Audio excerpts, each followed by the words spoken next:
Welcome to the Sikh Messenger podcast series brought to you by the network of Sikh organisations.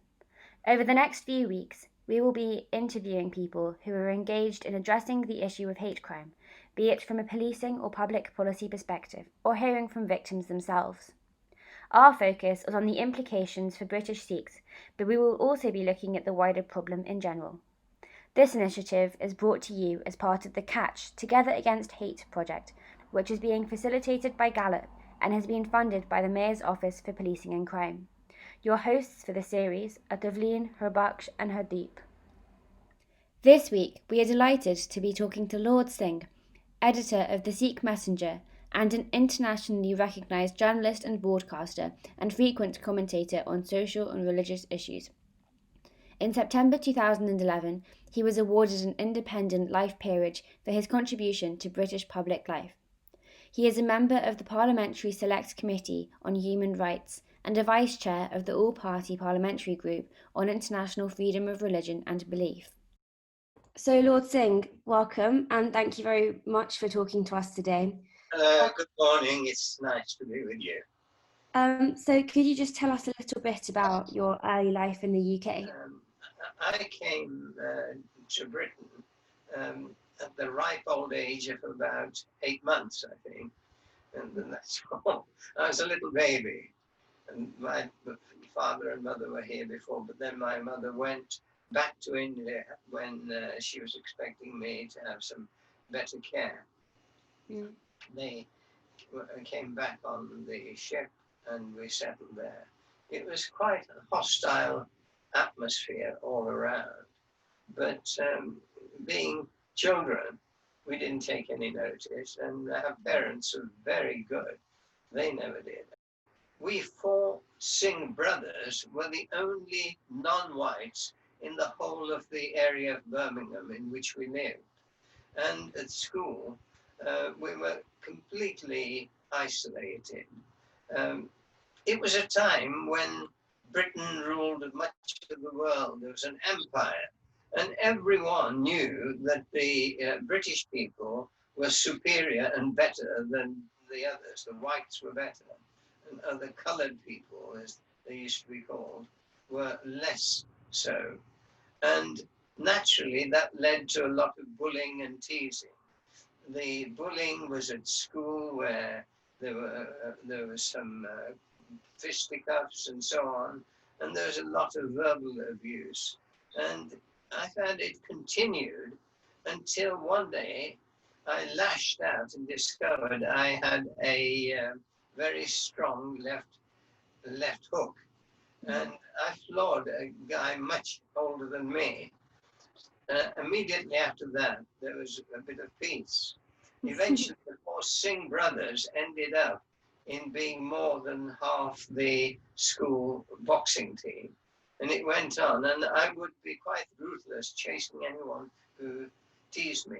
It wasn't only the children, it was the teachers as well. There was one teacher, a history teacher, who used to look at me and then say out aloud, "They come to this country, they get educated, and then they go back to try and throw us out." The discrimination and kind of bullying that you faced at school, how did that change when you entered the workplace, or did it change at all? When I'd gone through a very tough mining engineering course, well, the first step was getting the underground experience. The miners didn't like it. No, I had to search around for a mine that would allow me to work as a miner to get the experience. Eventually I got that, went through the course, and then I completed my first class mine manager's certificate and went to the interview for a mine manager's job to the National Coal Board, as it was then. And I was told to my face that the miners won't have a Indian mine manager. Would you like to go into the scientific department of the coal board? I said, no, thanks. Now, I wasn't too bothered. It wasn't unexpected. That was the sort of behavior we were used to. And I wanted to go to India and joined my younger brother there and my parents who were there. And I knew there were mines in Bengal where I could get employment because mining in India was quite highly paid. Eventually, I got a job as a mine manager, and there I found a level of discrimination even greater than I experienced in England because the mines were in Bengal and I was a foreigner coming from either England or Punjab. Either way, I was a foreigner. Yeah. And when they saw me, they would start talking in Bengali. Otherwise, they'd be talking in English. So it made for difficulties. That does sound very difficult. And it sounds like you're quite resilient, and I guess the strong left hand doesn't hurt. But how are you able to deal with these hardships? Perhaps in line with Sikh teachings, is there anything that you could draw from them that helps you get through? As we were the only Sikhs in the area, we used to have a Gurdwara at home. My mother and father, they were very good Sikhs. We didn't know much about Sikhism at all. I learned that later. But we knew, we could see from their character and the way they behaved, they had something in them that we should follow. And it inspired us. We got great inspiration because they didn't look down on anyone. When anyone came to Birmingham, whether they were a Hindu or a Muslim, and wanted accommodation, they would stay with us. In fact, the bus conductors and drivers would direct them, you need to go to 80 Bendywood Road, we'll take you there. And so we had everyone. We grew up with a Muslim who wanted to repay the free board and lodging he was having. And our parents were away when he decided to paint the whole house some bright green color. And it all had to be repainted. It was in good faith.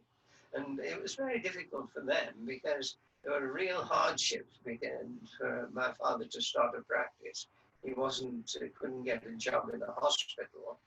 And he put a board outside his house, patients welcome, and Dr. Singh, surgery. Eventually people came, but at one time it was so tough that my mother had to pawn her jewelry to make ends meet. So it was tough, but being kids, we tended to take it in our stride, drawing inspiration from the way our parents behaved and looked to the wider good. Lord Singh, Yeah.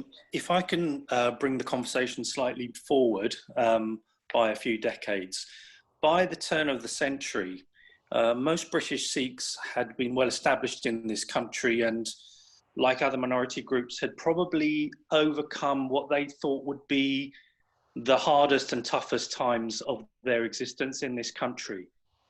Namely the hate crime, the physical and verbal abuse that they had suffered, and the discrimination in schools and the workplace, as you have just outlined. But if we fast forward to 9/11, we then find ourselves in a new phase of hate, and Sikhs in particular suddenly found themselves again victims of hate crime. And I understand that around this time you took a delegation of Sikhs to meet the then Prime Minister Tony Blair to highlight the problem that Sikhs faced in America and here in so-called mistaken identity attacks. Can you tell us more about that meeting and the situation then? Yes, just a word about hate crime, that it arises from prejudice and lack of understanding. And at that time, there was such ignorance about Sikhs and others that people would just, if they saw a difference, they would abuse you. They'd shout at you. Now, the difference can be a color of skin. It becomes worse if you're wearing a different dress or a turban. So that was the difficulty. People would not study Islam and say that these people are Muslims, therefore we hate them, or anything like that. If you look different, that was enough, and the greater the difference. And the religions were not doing very much about it. We did go to Downing Street. Tony Blair invited us, and everyone round the table expressed deep sorrow and sympathy and support for the government. We come out of the room, and the Muslim representative turns to some of us and says, they had it coming to them. So there's a double speak here. You speak in one audience in one way to another audience in a different way. And that makes the situation very much more difficult. And that was mirrored even in the interfaith network. We had a Muslim co-chair, very pious sounding. Then I looked on the internet, there was a study on Islam. And there he was saying, I feel sorry for others because they're all going to hell. I mean, this is the way people think. And that was particularly pronounced at that time. We were called Bin Laden. Earlier it was Paki. But anyone, we went on holiday to Spain, and it was Bin Laden even there. At one time, just outside going to the then Commission for Racial Equality, a day after 9/11, I was there was two hostile road workers looking at me as I got out of the tube station, and then quite in a hostile way, wanting to have a fight. Then the elder turned to the younger and said, he's not a Muslim, he's a Hindu. And this is the sort of level of ignorance, and that is still there. It is right through government departments in all walks of life. People just don't know. There is tremendous ignorance about religion, about people. And there is also arrogance. There's still the lingering arrogance that we're British. We must be superior. So, I mean, given that all you've said, this issue of mistaken identity and arrogance hasn't stopped you. In fact, it's helped you continue, and the network of Sikh organisations in working on advocacy around this issue. And I know that the NSO has been active over the years in submitting evidence to government. And you yourself have referred to the government's strategy in this area as Abrahamic-centric. Can you tell us more? Yes, very much so, because in July 2016, I think it was, there was a report on action against hate, a government report. It listed all sorts of incidents. It totally ignored non-Abrahamic faiths. And I took this up at the meeting with the Interfaith Network with the person who wrote the report. And I got a genuine, sincere apology, because they cannot think outside that Abrahamic box. It is, we get words like Islamophobia, we get phrases like anti-Semitism, because surely other people don't matter too much. I mean, that's the impression you get. And you take that up with ministers, and it's unbelievable the amount of ignorance that there is there. It's quite surprising, it's quite shocking to hear you tell that story. And I know that earlier this year in the House of Lords, you actually questioned a terminology that has become very popular and very widespread in the modern age in terms of hate crime. And if I can just quote quickly what you said, my lords, emotive definitions such as Islamophobia are simply constraints on freedom of speech. A phobia is a fear, and the best way to combat irrational fear or prejudice suffered by all religions and beliefs is through healthy, open discussion. And you went on to ask that the minister would endorse the commitment given by another minister to protect all religions and beliefs without fear or favour. So can you tell us what you meant by that?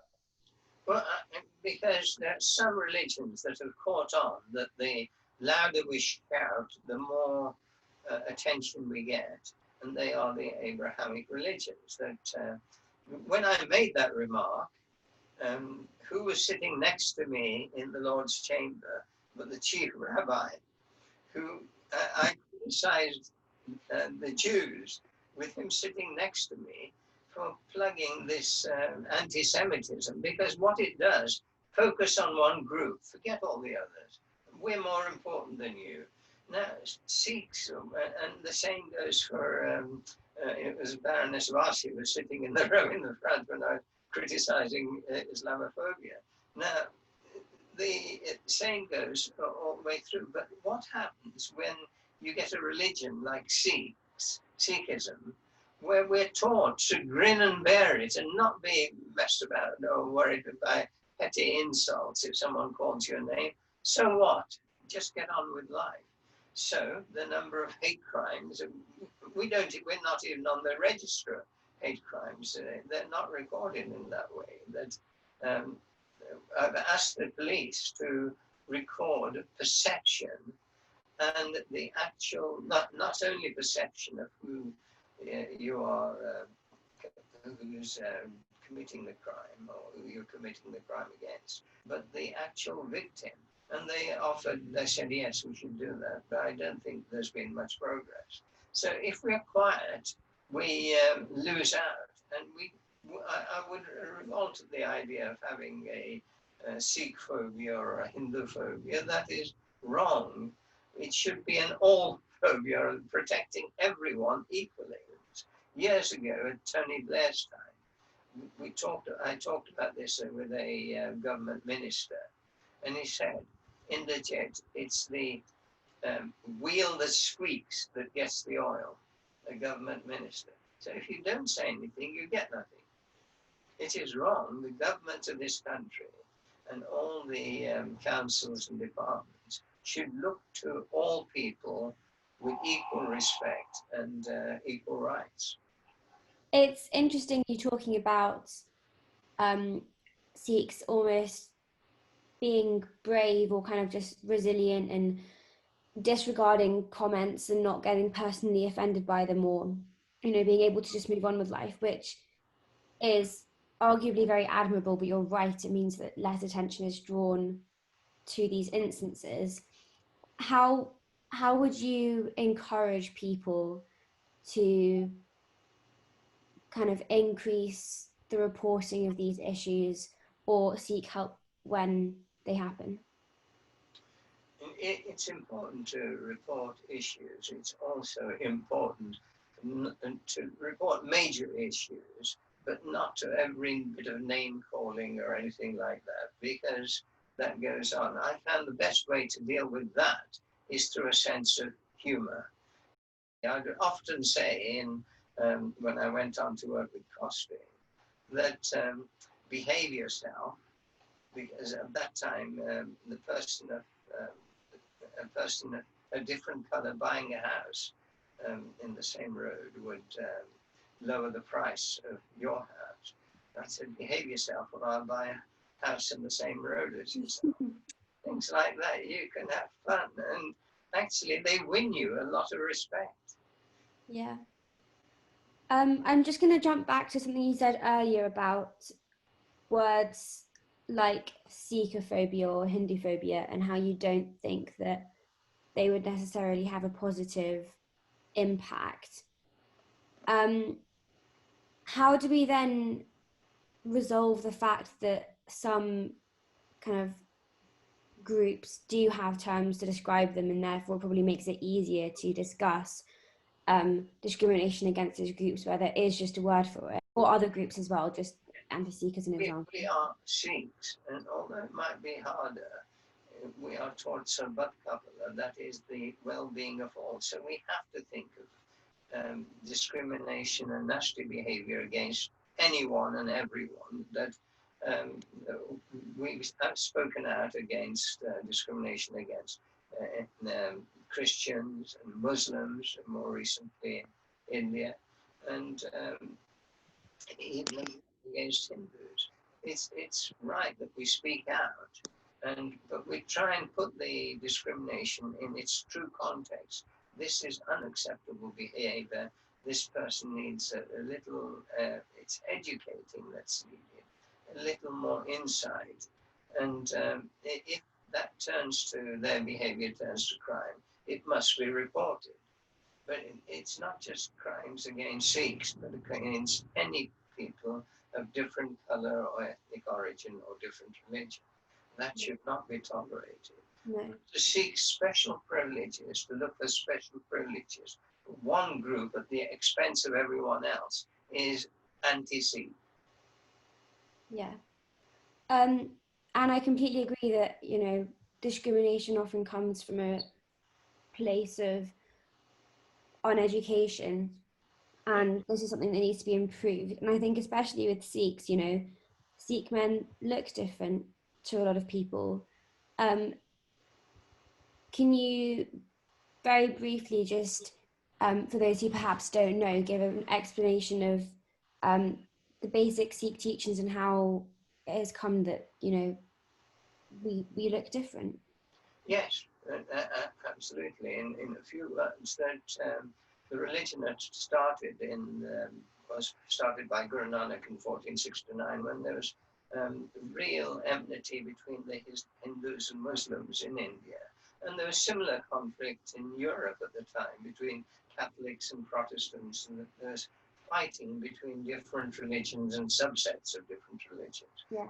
Guru Nanak emphasized the equality of all beings, all human beings, and also that we should respect all different faiths. We must respect them, their right to believe what they wish to believe, although we also have a right to say what is our belief.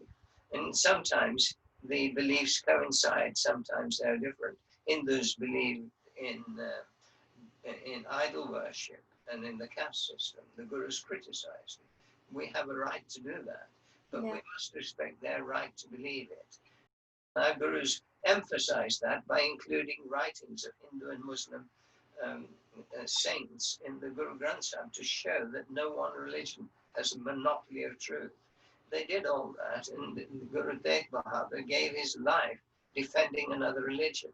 After the martyrdom of Guru Tegh Bahadur, who was beheaded for defending the right of the Hindus to worship in the manner of their choice against Mughal persecution, the Mughals said, anyone who's a Sikh, come forward and claim your master's body. And people hesitated. They didn't want to be beheaded or killed in any way or tortured. So they hesitated. Then the 10th Guru, Guru Gobind Singh, eventually decided that Sikhs should have a distinct identity, by which they could be recognized. And it is standing up for truth, a readiness to be counted in the struggle for a better humanity. And so he gave us these symbols, the long hair, which was worn by holy people in those days, the long hair to remind us of the importance of being spiritually connected, of being holy, long hair, covered with a turban, which was then a bit of a sign of authority, and also a comb in the little comb in the turban to ensure cleanliness, not only of the hair, but generally, and shorts to replace the cumbersome Hindu dhoti that was wear, shorts or trousers. And then we have the gada, which is just a symbol of Sikhism, and a sword, meaning that, or a kirpan or short sword, in unruly and unlawful times, it's an essential for protection, particularly the protection of the weak and underprivileged. That's our responsibility. We don't have to do it by force, but it reminds us that we have that duty to do it. And these days it's a smaller kirpan, but the symbolism is still the same. Yeah. So our teachings always make us look outwards at the well-being of all. the giving of langar during this pandemic in different parts of the world it's covered in the current issue of Sikh Messenger, which will be coming out next few days. The Sikhs have been doing it everywhere, and we should be doing these things because religions are guidebooks. This is our guidebook on our journey through life. Other people are welcome to take theirs, but we respect them. We also point out that some of the things that we should do and shouldn't do are common to many religions.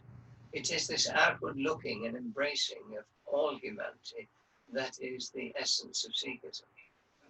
I believe that the fear of difference and prejudice and tribalism on a larger scale is in our very DNA, and it persists and becomes toxic in some and less in others. When we meet people of different colors, nationalities, or religion, and begin to realize that superficial differences don't mean very much, and that we're all much the same. And this is very echoed in Sikhism. Manas ki jaat sab ek. When people understand other groups of people, I think there's less inclination to perhaps be afraid or kind of feel hostile towards them. How do you think that we can improve religious literacy in this country? I think religion is wrongly taught in schools. It is taught you can learn Christianity and one other religion in that way. And it's taught in a very narrow way. The expanse of religion, the overlaps are discussed. There is the Interfaith Network of the UK, which I helped set up many years ago. They will now talk about anything except religion, except the similarities and differences between religion. Because if we look at them, the similarities are far greater than the smaller differences. But religious leaders don't like that. They like to show that we are unique. You've got to belong to our particular tribe, otherwise God won't accept you. There's a question once on the radio where the chief, when the Archbishop of Canterbury was asked, can a non-Christian get to heaven? And he said in a very roundabout way that God's will is open. Can a Muslim get to heaven? God's will is open in a very mysterious way, and by which they could be embraced. And I said in my next thought of the day that shows that Muslims have a fighting chance, but clearly there's no chance for Sikhs. So I had to go at the Archbishop, but that is there. Religious literacy is so important because it shows that we're often arguing over trifles, and we should also have the courage to look at the text, religious text, and anything that is dated for historic times that has no relevance, do a bit of spring cleaning. That shouldn't be guidance for today. But people are scared to do that. They say, no, this was given to us by God and we cannot touch it. But fortunately for us, Sikh teachings aren't historical. They are very much guidance all the time. Guidance taken from all our different faiths. Yeah. Well, thank you very much, Lord Singh, for talking to us today. This was very, very insightful and a great discussion. And I think we can all agree that religious literacy is something that should be an absolute priority in this country. And yeah, there needs to be better education at school and the wider population so that hopefully we can move forward and be better understood. Thank you so much. And if we can move slightly to not only literacy, but removing religious arrogance, we are the best. We'll be getting a long way in the right direction. For those of you who would like a little bit more advice on hate crime within the Sikh community, the network of Sikh organisations have published a hate crime guide, which is available to look at on our website and also on our social media. So make sure to give those a look if this is something that interests you. Thank you very much and see you next time.